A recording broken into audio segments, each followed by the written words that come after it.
Can I write a book in 30 days while buying a house and moving? I am trying my best. In today's episode, I'll let you know how both are going. But first, as always, I want to start the episode with a bit of inspiration. Today's is from a funny anonymous meme I found online. Here it is. So basically what we have here is humanity trying to nail down the inherently indescribable nature of the universe with language. As creators, especially writers, but not just writers, we're often faced with the impossible task of taking something big and complex, ideas, emotions, vision, and nailing it down with words and visuals. And frankly, this can feel as futile as nailing the ocean. But there's beauty and power in even making the attempt, even if we never fully capture what we envisioned in our head. Here's how this idea applies to content creation. First thing you need to do is accept the limits of language and embrace the attempt. Sometimes as content creators, we are working with tools that will never be perfect. Words, videos, images, they can only ever capture a piece of what we are trying to convey. Even big Hollywood movies, you'll hear it all the time. The book was better than the movie. And those are people with giant budgets. These are people that have entire staffs and the best cameras and equipment. Even they cannot necessarily capture the complete vision. It's a very rare film that comes close. You know exactly what I'm talking about. You have this entire big picture up in your head as a creative person. And then when you go and you do the creative work, the actual product is a mere shadow of what you envision going in. Rather than letting that frustrate us, we can instead embrace the idea that it is okay to be imperfect in our creative process. It's okay if our work doesn't capture everything. It can still be meaningful. Now, the second piece of this is focusing on what you can actually communicate. Just because you can't nail down the whole ocean, it doesn't mean you can't create something that's valuable. So focus on what you can do. Focus on capturing specific moments, emotions, or insights that resonate. Focus on those details and small truths that you'll share with your audience, even if they don't capture the full complexity of your vision. The third piece of this is just enjoying the process of nailing the ocean. Now, think about it for a minute. If you're too wrapped up in that frustration of not seeing your final finished product the way you visualized it, you'll miss out on this. There's actually a certain joy in the attempt itself. If you have the right mindset, there's actually joy in the attempt itself. Creating something, especially knowing that it won't be perfect, is an act of courage and artistic expression. Allow yourself to enjoy the creativity in the process without fixating on needing it to be flawless. After all, it's your effort and your intention that make your work unique. And finally, remember this. Imperfect creation is better than no creation. If you need to wait to create until you can do everything perfectly, you might never start. Embrace the messiness of creativity, the humor of trying to nail down something that can't be nailed down, and trust that what you create has value, even if it's not the whole picture. So let's get into how the writing went. And this was actually a very important lesson to me today. I had a very off writing day. I'll actually show you. My mindset was not good when I woke up this morning. This is an actual screenshot of my personal Facebook status update this morning when I was about to write. Brain doesn't want to write today. I'm saying too bad. Here we go. It was definitely one of those days that I was grateful to have the invincible creator habits I talked about earlier in the series, where I had trained myself to get into write mode. I was able to sit down with my cold brew and put on my theme music and lean hard on my training, on my habits I'd established. I think part of why I was so not into writing today was because today's scene was actually pretty uncomfy for me emotionally.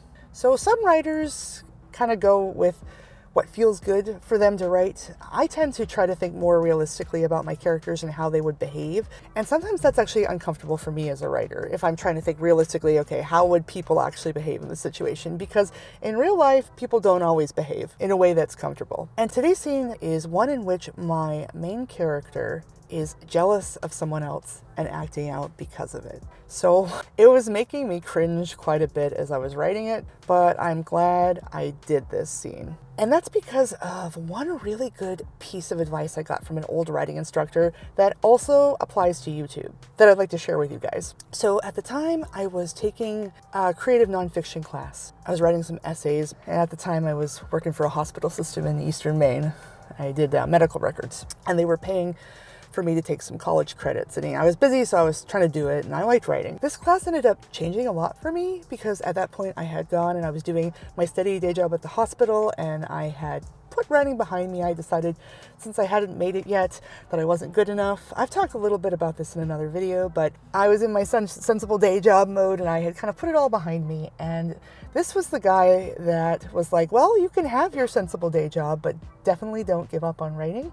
He recognized some qualities of me as a wordsmith and a storyteller, and he really encouraged me. So thank you, John. It took a while for me to get there and to go full time, and a lot of twists and turns along the way, but I do really think he planted the seed for a lot of what came next. Anyway, one of the things that John told me was that my best moments when I was writing essays, which were often about my life and my childhood and things like that, and telling stories, was the times in the essays that I didn't worry about whether I was likable. I didn't think about how it made me look to the person reading it. I just kind of said what happened.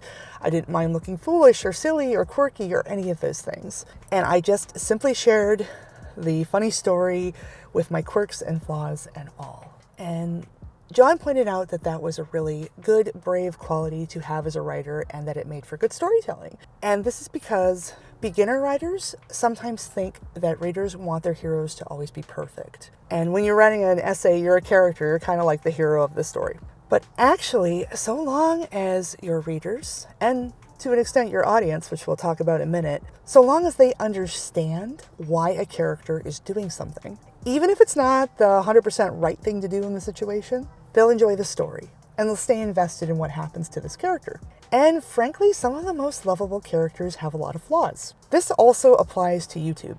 People do not need you to be perfect. And in fact, sharing your flaws can make you more relatable. As I mentioned in some earlier episodes on the channel, there's been a recent trend on YouTube where authenticity is really popular on YouTube. It's really important, especially in an age when AI is taking off. Viewers are hungry for the real, for the human. Sometimes new YouTubers, like beginner writers, think they have to be perfect or no one will like their work. They think they have to be Superman, that they have to know everything and be perfect on camera, and broadcast unwavering expertise to their audience for people to watch. But what people who do YouTube analysis have actually found is that audiences on YouTube, while they like Superman sometimes, they actually like Clark Kent more. The human equivalent, the host on YouTube that is a good person trying their best and learning along the way, few flaws, but being honest the whole time. It's much more relatable to see someone learn and grow along with their audience. And it's also more dynamic and exciting. It turns into kind of a meta story for the channel.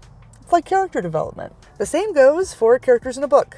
They're allowed to have flaws and occasionally act kind of petty, especially given the proper motivation. And today, my main character, Maybe, was feeling insecure. She's a 900-year-old shape-shifting detective who looks beautiful to anybody who looks at her, but her true form is hideous and she can see it. And in the section I worked on today, a beautiful young reporter was flirting with someone Maybe has a crush on. I'd be jealous too. I might do a better job hiding it than Maybe was. I don't know though, it really depends on the day. But yeah, I dramatized the scene. It's an important one for the plot because the reporter offers some info, moves things along, and it was something that I was dreading that I put off until this challenge. Precisely because I hate how Maybe behaves in this scene. I generally like her, and this conflict between how she should act and how she does act and how most people would act meant I had to write this particular scene in a very good and delicate and careful way in order to balance those. But that's the book. On the house buying front, we're finalizing post-inspection negotiations,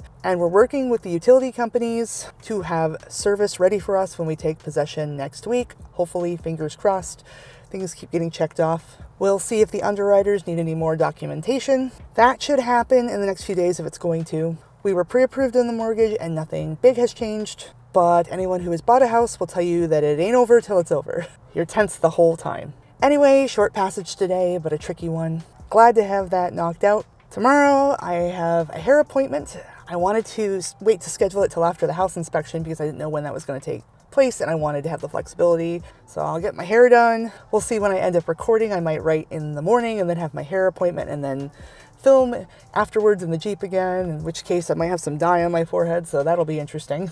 And tomorrow and the next day, I'll be tackling 2 parts of another rough chapter called Runic Typos. There are big issues with that chapter. It's not quite as bad as the Albert Rogers chapter, but it's another chapter with a lot of problems. But that is a job for future me. It's been great talking to you as always. Thanks for watching, and I'll see you in the next video.